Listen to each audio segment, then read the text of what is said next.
According to Hargrave Jennings, the two candles on the altar symbolize the, quote, cleft, unquote, through which the Sun of Righteousness appears. What that means? Can you say it?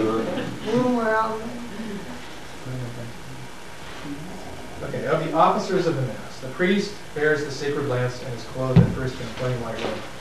Later on, of course, he's vested by the priestess with his consecrated robe of scarlet and gold. Yeah, scarlet. The Catholic maintenance, I think, is specified as crimson. Yeah. But I don't think Crowley made much of a distinction between the two. They do. That's why I don't think Crowley understood that there was really a difference between those two. Use them somewhat interchangeably.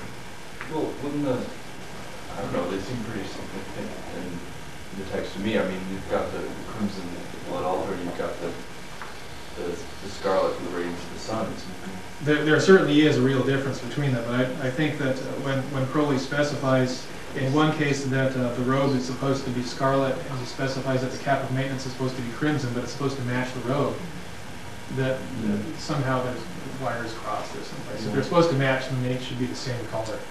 But he knew the difference, though, because he goes into great length and there's no 777. It could be, he probably did know the difference, but it might have been one of those things where he wrote the section on the crown one year, and in fact he did. I mean, that was written probably in, what, 1920 something, and the Gnostic Mass was written in 1913. So it was one of those things where maybe he did not go back to cross-reference his older work.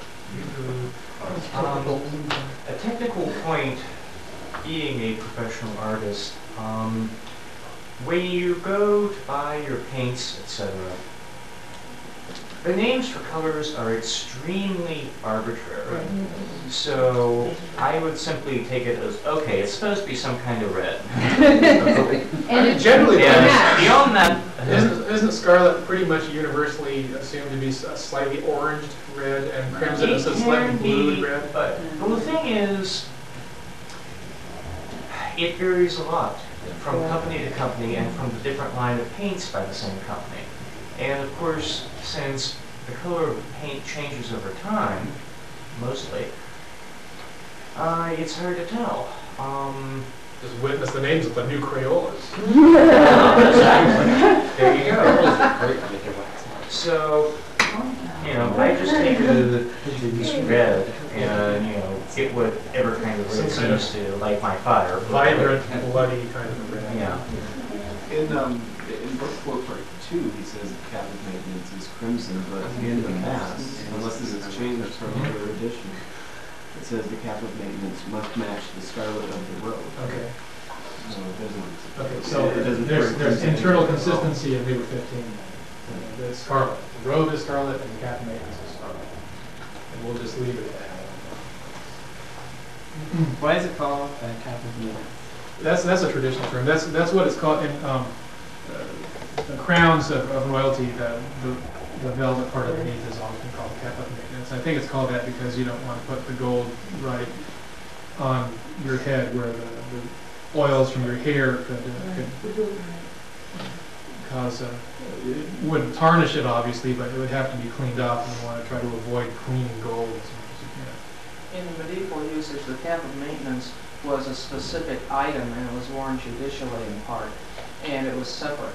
And the combination of the cap of maintenance, the judicial aspect, with the gold circlet, the imperial or ruling aspect, was what makes the crown of the monarch different from the crown of, say, a duke or something like that. Okay. And I suppose that was what it was. That's what I've been thinking anyway. Why was it called that? Search me. I've never really. I've always just accepted the label in my head. First came rose from a janitor and then a rich guy. Well, maybe this is one of those cases where we should go to the most simplest of reasons. Take the word maintenance. Maybe it's called the cap of maintenance specifically to maintain the integrity of the crown or the gold circlet, like what you said earlier, to keep it away from the natural byproducts of the human body.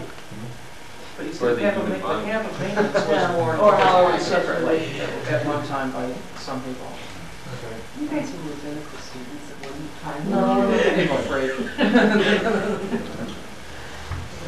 Okay,